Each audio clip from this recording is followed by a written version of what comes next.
Ambot ni mo gyud. So, si brother yun, guys. Good morning po. Good morning, Pilipinas. Ayan. Akala ko ako ay okay na, guys. Kasi nga, ako ay, nung isang araw, hindi naman talaga pure okay, pero pwede na. So, kahapon, feeling ko okay na ako. Ginagawa ko na lahat ng isang araw, laba. Yung daming nilabhan.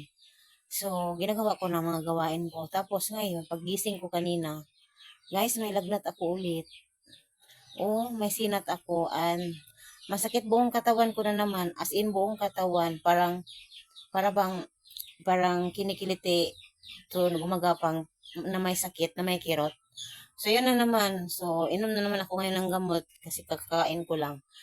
And then, si Dudong din, masama din ang pakiramdam pero hindi pwede mag-absent dahil may exam. Alin, yung tatay namin, check up niya.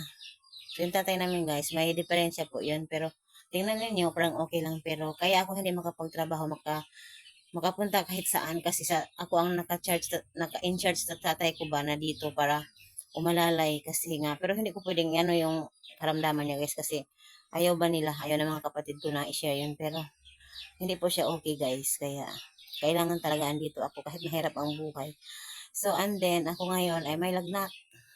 Masakit katawan. So, yun, na-prank sa maling akala. Loading ako, guys. Yun bang kailangan mong sugirohin na okay ka before ka gagawa ng mga bagay na trabaho ba?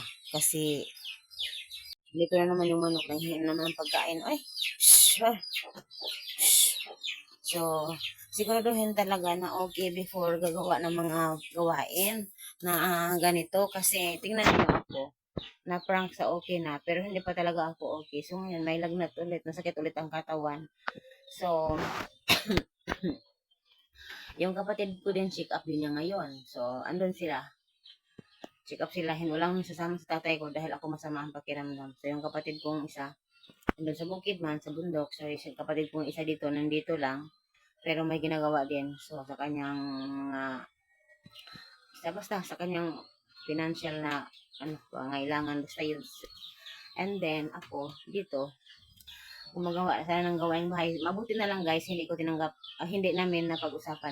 May tatanggapin sana akong labada ba, yung maglalaba ng labahan sa ibang tao. Kasi dagdag income na din yan. So, mabuti na lang, hindi namin napag-usapan talaga na, na silding usapan kasi pinsan ko din yun. So, kailangan talaga niya ng yung bang, yung maglaba kasi may trabaho man siya. So, ayun, mabuti na lang kasi hindi ko kayang maglaba as of the moment kasi medyo masama talaga pakiramdam. Pero tatanggapin ko talaga yun kasi nga sayang din, di ba? Pero sa ngayon, pahinga muna. Walang live, wala talaga guys. Wala naman akong viewers, ay bahala na lang. Thank you talaga kay Mama Lynn at kay Sir Ken. Thank you so much.